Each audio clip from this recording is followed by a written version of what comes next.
जोर से उस पिता ने कह दिया, आप ऐसे महान, आप दयालु, आप ऐसे, आप वैसे, आप जैसा तो कोई राजा मैंने नहीं देखा। मैंने इतनी सेवा की, थोड़ा सा तो मौका दो, एक बार मौका दो। चिकनी चुपड़ी बातों में राजा भी पिघल गया। चिकनी चुपड़ी बातों में राजा भी पिघल गया। राजा ने कहा, ठीक है, पर ये ध्यान रखना, अगर पुनः तुमने और तुम्हारे बेटे ने गड़बड़ की तो सोच लेना, आज का आखिरी मौका है, आज का आखिरी मौका है, इसके बाद तुम्हारा कभी उपदेश नहीं हो पाएगा, तुम्हें नगर से भी निकल जाना पड़ेगा। पिता ने कहा, मंजूर, आप जो कहो सब बातें मुझे मंजूर है, पर उपदेश का समय हुआ है, इतने प्रजाजन आए हैं, सभी लोग बैठे हैं, क्यों ना आज का उपदेश हो जाए, फिर आप निर्णय कर लेना कि करना क्या है। जिनवाणी की उस गद्दी पर वह बैठते हैं, उपदेश प्रारंभ होता है। सभी सुन रहे थे। 2-4 मिनट बाद वह बात पर पहुंचते हैं जिस बात को लेकर राजा खफा था, उस बात को लेकर वह वही बात पुनः छेड़ता है। वो कहता है, मेरे बेटे ने जो कहा था बिल्कुल सत्य कहा था। अब तो और आग बबूला हो गया। राजा पुनः खड़ा होता है, कहता है, क्या कह रहे? वो कहते हैं, आपने समय दिया है ना, मेरा समय पूरा हो जाने दो, फिर आपको जो कहना है, जो करना है वो मंजूर है, आप बस मेरी पूरी बात सुन लो। राजा गुस्से में तो था ही, सुबह से ही दिमाग खराब था। एक बूंद शराब पीने वाला नरक जाता है, और पूरी दुनिया को पता है दिन में 4-6 बॉटल मैं खाली करता हूँ, फिर लोग मुझे क्या मानेंगे। उस पिता ने कहा, बेटे ने बिल्कुल सही कहा था राजन, जो एक बूंद शराब पीता है वो नरक जाता है, एक कण मांस खाता है वो नरक जाता है, एक बूंद शहद खाता है वो नरक जाता है। ये बिल्कुल सत्य है, क्योंकि उसको अपने बेटे की भी रक्षा करनी थी और अपने इनाम को भी पक्का करना था। वो बेटा भी देख रहा था पिता को, अब पिताजी क्या बोलेंगे, क्या होगा, वो तो मन में सोच रहा था, समय जल्दी से निकल जाए और कब मैं भाग जाऊं, पता नहीं इनके सर और ना फूट जाए, मेरा भी फूट जाएगा। वो राजा तो तमतमा रहा था, और राजा से कहते हैं, राजन आप बात समझ नहीं पाए, राजन आप बात समझ नहीं पाए, ये पहली बार उपदेश देने के लिए आ रहा था ना, उसने गलत बोला, वो बिल्कुल सही बोल रहा था, आप बस बात नहीं समझ पाए। वो और गुस्से में, मैं नहीं समझ पाया। कह, राजन आप बात तो सुनो पूरी, इतने दिनों से आपकी सेवा कर रहा हूँ, आपको उपदेश, सबको उपदेश दे रहा हूँ, आप बात तो समझो। वो बच्चा है, बेटा है, उसे पता नहीं है, उसने बात बिल्कुल सही कही थी, एक बूंद पीने वाला, एक बूंद शराब पीने वाला नरक जाता है। उसने आपसे ये कब कहा कि 4 बॉटल पीने वाला नरक जाता है। अब बेटा भी पिता की तरफ देखने लग गया कि ये पिता बोल क्या रहा है। पुनः वो कहता है, राजन आप बात को समझो, उसने बिल्कुल सही कहा था, एक बूंद शराब पीने वाला नरक जाता है। आप एक बूंद पीते हो क्या? आज तक आपने एक बूंद शराब पी कभी? राजा भी विचार में पड़ गया, बात तो सही कह रहा है, आज तक एक बूंद तो शराब मैंने कभी नहीं पी, मैं जब भी पीता हूं 1 बॉटल से कम तो पीता ही नहीं हो। आप बताइए, आपने कभी 1 कण मांस खाया? मैं कहा नहीं, मैंने 1 कण मांस कभी खाया नहीं, मैं खाता हूं तो बहुत सारा मांस खाता हूं, बहुत सारी शराब पीता हूं। राजन का जैसे ही चेहरा बदलते हुए समझ में आया, वो पिता कहता है, आप समझे नहीं मेरे बेटे को।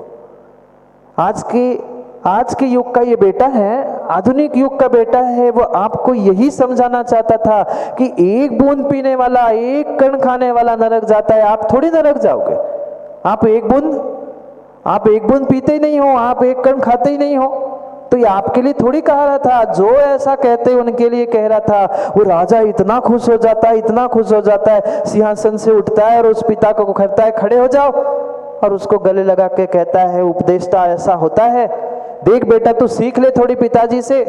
और कहता है, मैं आज बहुत खुश हो गया हूँ, इसको रोज 2 थाल इनाम मिलता है, आज 4 थाल ले आओ। इसने मेरे मन की बात कह दी। क्या 1 बूंद पीने वाला नरक जाता है, तो क्या 4 बॉटल पीने वाला नरक नहीं जाएगा? वो तो खुश हो गया। राजा को तो मीठी बातों में उसने घुमा दिया। राजा को ये नहीं समझ में आया एक बूंद गए बिना 4 बॉटल अंदर जाएगी कैसे, पर उसने इस तरह से अपने उपदेश में उसको समझा दिया। वो भी खुशी के मारे पागल हो गया। वो भी मानने लगा कि सही है कि मैं तो एक बूंद पीता ही नहीं हूँ।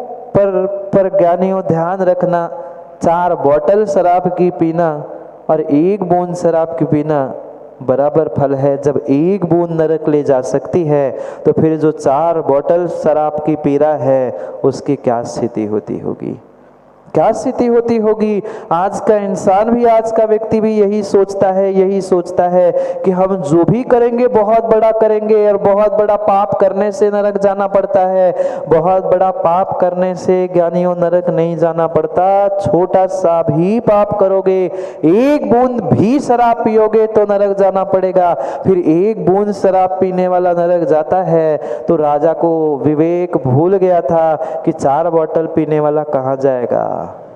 जब एक छोटी सी छूट, चोरी, कुशील, परिग्रह आदि पापों को प्राप्त करने वाला जीव नरक के दुखों को भोगता है, फिर माताओं आप तो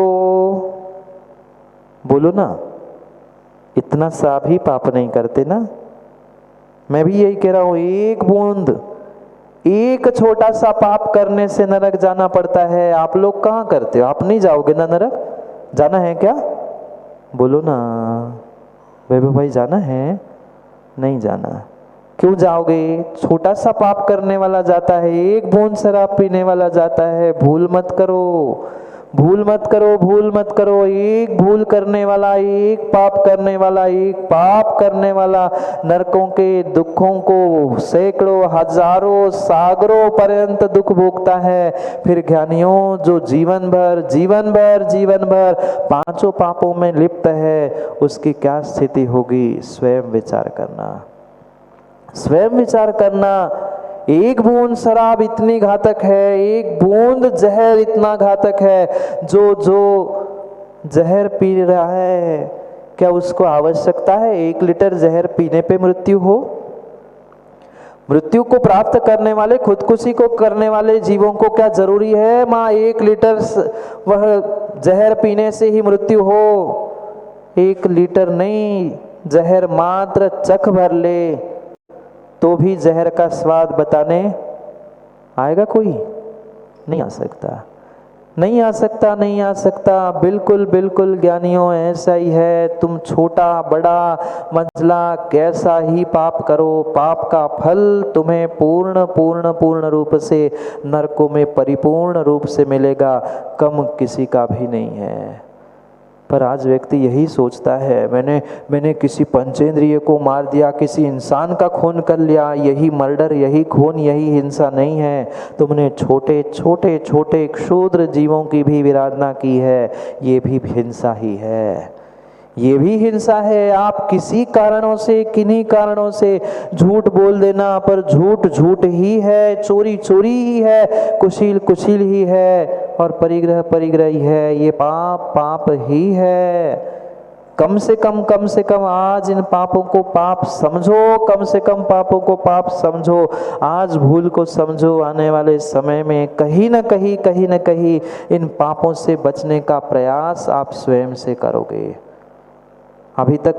अभी तक हम इसी बातों में जीते थे, इन्हीं बातों में जीते थे। जैसा वह राजन जीता था, जैसे उसे समझा दिया, ऐसा हमने भी समझ के रखा था कि छोटा सा ना, हम तो प्रतिदिन करते हैं, हमें क्या है। ये ध्यान रखना, चाहे अग्नि कितनी छोटी, चाहे कितनी बड़ी क्यों ना हो, पर अग्नि का काम जलाना है, जलाना है, जलाना है। एक छोटी सी चिंगारी भी कई मंजिल मकान को मिनटों में तहस नहस कर सकती है जलाते हुए। आवश्यकता नहीं है बहुत बड़ी अग्नि लगाकर ही घर जलता है, कोई स्थान जल जाए, एक चिंगारी पर्याप्त है। ऐसे ही ज्ञानियों, एक खोटा परिणाम, एक विपरीत परिस्थिति और एक विपरीत मेरी मनस्थिति, एक छोटी सी कसाय भी मेरे जीवन भर की साधना, मेरे जीवन भर के पुण्य और मेरे अपने आप को नष्ट करने के लिए पर्याप्त है। नहीं है आवश्यकता बहुत बड़ा कुछ करने से ही काम हो जाए। जैसे जैसे तुम्हारा छोटा सा पाप तुम्हारे लिए नरकों में सड़ाने के लिए निमित्त है, ऐसे ही युवाओं ध्यान रखना, छोटा सा पुण्य भी तुम्हारे लिए स्वर्ग ले जाने के लिए निमित्त बन सकता है। आज कई सारे जीव यही सोचते हैं, और विशेष करके आज के युवा तो यही सोचते हैं, हम जब भी करेंगे बहुत बड़ा धर्म, बहुत बड़ा त्याग, बहुत बड़ा काम करेंगे। आवश्यकता नहीं है बहुत बड़ा त्याग, और बहुत लंबा त्याग करने से ही तुम जीवन में श्रेष्ठ कार्य कर लोगे। 1 घंटे का भी दिन का नियम लोगे, और 1 घंटे का नहीं, मैं तो कहता हूँ गिरीश भाई 1 मिनट का भी आप नियम लोगे तो वो भी आपका 1 मिनट का नियम तुम्हारे 1 मिनट के पुण्य से तुम्हारे जीवन को बदलने के लिए पर्याप्त हो सकता है। जब 1 बूंद जहर और 1 बूंद शराब तुम्हारे प्राणों को लेने के लिए, नरक ले जाने के लिए पर्याप्त है, तो क्या माँ 1 बूंद, 1 कण शक्कर मुंह को मीठा के लिए करने के लिए पर्याप्त नहीं है? कभी शक्कर नहीं खाई आप लोगों ने? मैं मीठा नहीं पूछ रहा हूँ, शक्कर नहीं खाई कभी आप लोगों ने? शक्कर खाई तो क्या बोरा भर शक्कर खाने पर मुख में मीठा स्वाद आया था? बोरा भर शक्कर खाने से आया था कि मुट्ठी भर शक्कर खाने से आया था? बोरा भर तो कभी खाई नहीं, मुट्ठी भर भी खाई हो, पर मुट्ठी भर खाने की भी आवश्यकता नहीं है। 1 कण भी शक्कर का, 1 कण भी शक्कर का अगर मुख में पहुंचा है तो मुख मीठा, बोलो ना, हुआ है। ये हम अनुभूत कर पाए नहीं कर पाए कि 1 दाना शक्कर का, 1 कण शक्कर का मेरा मुख मीठा कर रहा है, पर सत्यता यही है 1 कण भी शक्कर का क्यों न हो, 1 कण भी शक्कर का पर्याप्त है तुम्हें तुम्हारे मुख को मीठा करने के लिए। ऐसे ही जीवन में ध्यान रखना, ऐसे ही जीवन में ध्यान रखना, चाहे पुण्य हो, चाहे पाप हो, चाहे अच्छाई हो, चाहे बुराई हो, तुम्हारा 1 क्षण का पुरुषार्थ, तुम्हारा 1 कण समान पुरुषार्थ तुम्हारे जीवन में बहुत बड़ा बदलाव लाने के लिए पर्याप्त है। कई लीटर दूध, माँ कई लीटर दूध में 1 बूंद भी नींबू की डल जाए, 1 बूंद भी नींबू की डल जाए, वह भी पर्याप्त है दूध को फाड़ने के लिए। ऐसे ही 1 खोटा परिणाम तुम्हारे जीवन को, तुम्हारे पुण्य को और तुम्हारे सर्वस्व को नष्ट करने के लिए पर्याप्त है। और वही 1 कण शक्कर का मुख में पहुंच जाए, किसी द्रव्य में पहुंच जाए, वह स्वाद बदलने के लिए पर्याप्त है। ये जीवन में समझने की आवश्यकता है, यही जीवन में समझने की आवश्यकता है। आज का इंसान, आज का व्यक्ति यही सोचता है मैं बहुत बड़ा धर्म का पुरुषार्थ कर लूँगा, बहुत कुछ कर लूँगा तो ही मैं बहुत बड़ा कहलाने लग जाऊंगा। आवश्यकता नहीं है। एक एक बूंद करते हुए ही वह सरोवर, वह सागर, वह नदी बनती है। पर एक एक बूंद की कीमत किसको है? जितने आज धनपति है, उन सभी धनपतियों से पूछना हूँ, अगर आपने मेहनत पुरुषार्थ से धन कमाया है, इसलिए कह रहा हूँ क्योंकि बहुत सारे पिता के धनों पर भी मौज करने वाले हैं, मैं उनसे बात नहीं कर रहा हूँ। जिनने वास्तव में पुरुषार्थ करते हुए एक एक रुपया इकट्ठा करके हुए जिन्होंने धन कमाया हो, उनसे पूछ लेना क्या रातों रात करोड़पति बने? और पक्का है जो रातों रात करोड़पति बनते हैं वो मिनटों में रोड़पति भी बनते देखे जाते हैं। और जो बूंद बूंद करते हुए 1-1, 2-2, 5-5, 10-10 रुपए इकट्ठा करते लखपति करोड़पति बना है, उससे पूछना कैसे एक एक पई इकट्ठा करते हुए उसने अपना घर परिवार चलाया है। ये जीवन का रहस्य है, और जीवन के रहस्य को ही यहाँ जीवन जीने के तरीकों के, नीतियों के माध्यम से हमें काम कुमार नंदी महाराज पुनः समझाने का प्रयास कर रहे हैं। ज्ञानियों, समझो, ज्ञानियों समझो, आवश्यकता नहीं है कि बहुत बड़ा कार्य जीवन में करने से ही आप बहुत बड़े हो जाओगे। छोटा छोटा कार्य करने से, छोटे छोटे नियम लेने से, थोड़ा थोड़ा पुण्य इकट्ठा करने से ही तुम पुण्यात्मा बन सकते हो। इकट्ठा कोई भी जन्म से धनवान पुण्यात्मा नहीं बन सकता। हो सकते हैं विरले, पर उन्होंने भी पिछली पर्याय में कहीं न कहीं एक एक बूंद पुण्य एकत्रित करने का प्रयास किया था।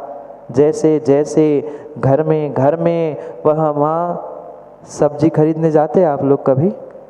सब्जी खरीदने आप लोग भी कभी जाते होंगे। 4, 6, 10, 15 ठेले घूमते हैं ना? क्यों? कोई ठेलों में 50-100 रुपए का अंतर मिलता है क्या? 50-100 रुपए का अंतर नहीं मिलता, पर फिर भी 50 पैसे भी किलो के पीछे बच गए तो खुश होते, आज 1 रुपए सस्ती ले आया मैं सब्जी। क्यों? इतनी कम पड़ रही थी 1-2 रुपए आपको? पर नहीं, व्यक्ति खुश होता है कि आज 50 पैसे, 1 रुपए, 2 रुपए सब्जी सस्ती लेके आया हूं। 4 जगह भले ही घूमना पड़ा पर 2 रुपए सस्ती मिली। तो 2 रुपए ज्यादा खर्च के आता है। कितनी कीमत 2 रुपए की है, कितनी कीमत 2 रुपए की, 1 रुपए की है कि आज 1 रुपए 2 रुपए बचे।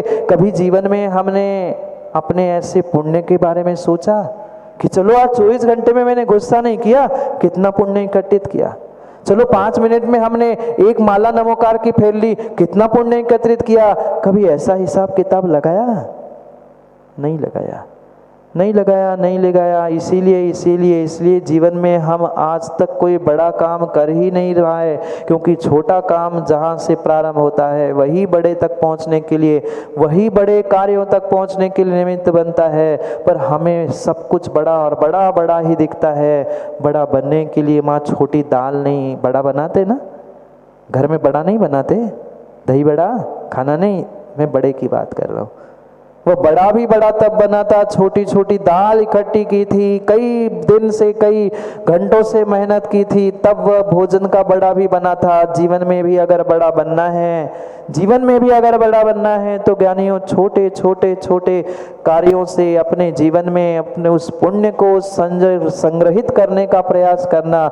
जैसे सब्जी वाले से लड़के झगड़ के रुपए 2 रुपए कम करते ना, लड़के झगड़ के, अरे कल तो मिला था, ये तो ऐसा है। कितनी ऊर्जा वहां हम खर्च कर रहे हैं रुपए 2 रुपए बचाने के लिए। उतनी ही मेहनत, उतना ही पुरुषार्थ अगर 2-4 मिनट अपने कसाय, अपने विषय, अपने पापों को, अपने आप को संभालने में लगा लेते तो कितना सारा पुण्य एकत्रित कर लेते। पर ये विचार हमने कभी किया ही नहीं है। हम तो यही सोचते हैं कि 4-6 उपवास इकट्ठे कर लेंगे या एकाध उपवास कर लेंगे, कोई बड़ा विधान कर लेंगे तो ही पुण्य मिलेगा। आवश्यकता नहीं है, बड़े काम से बड़ा पुण्य मिलेगा। छोटे जो पुण्य के अवसर, शुभ कार्यों के अवसर मुझे जीवन में मिलते हैं, वह एक मिनट, एक क्षण संजोने का प्रयोग और प्रयास कर लेना, क्योंकि समय का कोई भरोसा नहीं है। और लखनऊ वालों, समय का तो